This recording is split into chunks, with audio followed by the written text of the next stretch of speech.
Pernah suatu waktu Rasulullah SAW didatangi asyraf, delegasi dari beberapa negara yang ingin mengenal apa itu agama Islam, sehingga mereka datang kepada rumah Rasulullah SAW membawa unta, kendaraan yang ketika itu kendaraan yang paling mahal mereka miliki, untanya yang paling mewah, diikat di depan rumah Rasulullah SAW. Tamunya pun masuk, duduk bersama Rasulullah SAW. Di depan rumah Rasulullah SAW ada beberapa sahabat. Ada Sayyiduna Hamzah, kalian tahu Sayyidina Hamzah adalah orang yang pemberani. Ada Sayyiduna Umar, kalian tahu Sayyidina Umar adalah orang yang pemberani. Ada Sayyiduna Ali bin Abi Thalib, ada Sayyiduna Sa'ad bin Abi Waqqas. 4 sahabat ini lagi nongkrong gitu depan rumahnya Rasulullah SAW, berjaga sebelum Allah Subhanahu wa taala turunkan ayat wallahu ya'simuka minan nas. Ketika mereka sedang asyik duduk, tiba-tiba Nuaiman datang. Ini Nuaiman kalau datang pasti bikin sesuatu yang aneh. Bahkan dikatakan tidaklah Rasulullah SAW dalam keadaan bersedih kecuali Nuaiman datang Rasulullah akan tersenyum. Jadi sebagian sahabat itu senang kalau sudah Nuaiman datang, pasti Rasulullah bahagia. Tapi ketika itu Nuaiman datang ingin duduk bareng-bareng Sayyidina Hamzah. Sayyidina Hamzah katakan kepada Nuaiman, bercanda begitu, Nuaiman, kamu lihat unta orang datang dari luar Arab ini. Lihat, kata Nuaiman, ini besar banget, ini badannya besar gitu, dagingnya pasti banyak. Iya nih kalau kita sate enak nih ntar malam, kata Nuaiman. Kata Sayyidina Hamzah, apakah kamu berani? Kata Nuaiman, saya berani aja asal kalian gak bilang sama Rasulullah. Kata Sayyidina Hamzah, benar wahai Nuaiman, benar. Akhirnya Sayyidina Hamzah lupa masalah itu, cuma bercanda saja. Sayyidina Hamzah lagi asik sama Sayyidina Umar, Sayyidina Ali. Tiba-tiba apa? Ternyata ketika dia melihat unta tersebut sudah pisah antara kepala sama badannya. Nuaiman mengatakan, wahai Hamzah, ini unta saya sudah potong, saya mau pergi sebentar, kalau Rasulullah cari saya, tolong jangan beritahu di mana saya. Nanti kalau keadaan sudah aman, mari kita nyate bareng-bareng.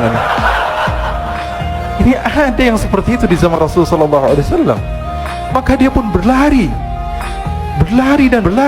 mencari satu tempat supaya Rasulullah SAW dia selamat daripada Rasulullah SAW. Sehingga Sayyidina Hamzah bingung, ini kalau Rasulullah keluar gimana? Ada Hamzah Asadullah, ada Ali bin Abi Thalib, ada Umar, tak bisa jaga kendaraan tamunya Rasulullah sallallahu alaihi wasallam. Akhirnya benar apa yang terjadi, ikhwani. Rasul sallallahu alaihi wasallam tamunya mau pulang. Ketika dia buka pintu, tamu melihat apa? Untanya sudah begitu, maka teriak, "Wa naqatah, unta kami wahai Muhammad. Baru mau kenal Islam, unta kami, kendaraan kami sudah dibuang." Rasulullah SAW lihat Sayyidina Hamzah, lihat Sayyidina Ali, mereka nggak bisa ngomong, mereka hanya bilang apa? Nuaiman ya Rasulullah. Rasulullah perintahkan Sayyidina Umar, wahai Umar, sekarang kamu ambil uang, kemudian kamu gantikan, kemudian kamu berikan 2 kali lipat daripada harta unta ini, sehingga apa? Agama Islam tidak didengar dengan sesuatu yang tidak baik di luar sana. Akhirnya diberikan unta yang baru dan diberikan harta yang lebih untuk orang tersebut, sehingga orang tersebut tidak menjelek-jelekan agama Islam. Kata Rasulullah SAW, dan sekarang waktunya kita balas dendam sama Nuaiman. Nuaiman ternyata berlari tempat yang jauh sampai hampir keluar dari kota Madinah. Dia dapatkan seorang sahabat Nabi yang hadir juga dalam peperangan Badar, namanya Al-Miqdad bin Al-Aswad. Siapa namanya? Al-Miqdad bin Al-Aswad ketika itu sedang menggali sumur. Ketika sedang menggali sumur, Nuaiman datang.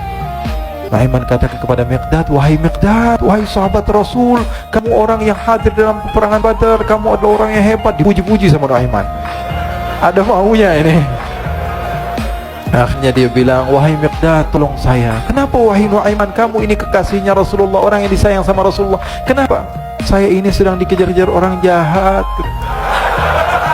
Tolong selamatkan saya pengen masuk ke dalam sumur, boleh atau tidak? Kata Miqdad, siapa yang mengejar kamu? Pokoknya saya dikejar sama orang-orang. Kamu mau atau tidak selamatkan saya? Kata, sudah, selagi kamu itu adalah sahabat Nabi, silahkan kamu masuk. Masuk akhirnya Nuaiman ke dalam sumur tersebut. Lalu Nuaiman mengatakan, wahai Miqdad, dia keluar lagi. Nanti kalau ada yang cari saya, tolong jangan beritahu saya di dalam sumur ya. Kata Miqdad, baiklah. Kata Nuaiman, siapapun yang bertanya tentang saya, kamu tidak akan kasih tahu. Iya, kata, walaupun Rasulullah yang tanya saya. Katanya, mungkin Rasulullah datang ke tempat sejauh ini. Iya, walaupun Rasulullah. Akhirnya masuk Nuaiman. Setelah beberapa menit, Rasulullah dan rombongan benar datang. Miqdad bingung ini kenapa Rasulullah datang ke RW kami nih? Ada apa ini Rasulullah sampai sejauh ini? Ditanya, ya Rasulullah, ada apa ya Rasulullah? Kata Rasulullah, saya cari Nu'aiman. Di mana Nu'aiman? Inna lillah, kata Miqdad. Nggak dijawab ini Rasulullah. Kalau dijawab saya ingkar janji. Akhirnya apa dia katakan? Wahai Rasulullah, mata saya tidak memandang kepada Nu'aiman, tapi tangannya nunjuk ke dalam sumur. Sahabat. Apa dia bilang? Mata saya tidak melihat kepada Nu'aiman, tapi tangannya nunjuk ke sumur. Akhirnya dibuka sama Rasulullah, Nu'aiman muncul. Kata Rasulullah, Nu'aiman, kamu bikin malu saya, wahai Nu'aiman. Ya Rasulullah, yang bersalah bukan saya, tapi orang yang mencari saya bersama kamu, ya Rasulullah. Akhirnya Rasulullah nengok siapa, ternyata Nu'aiman sudah lari kabur.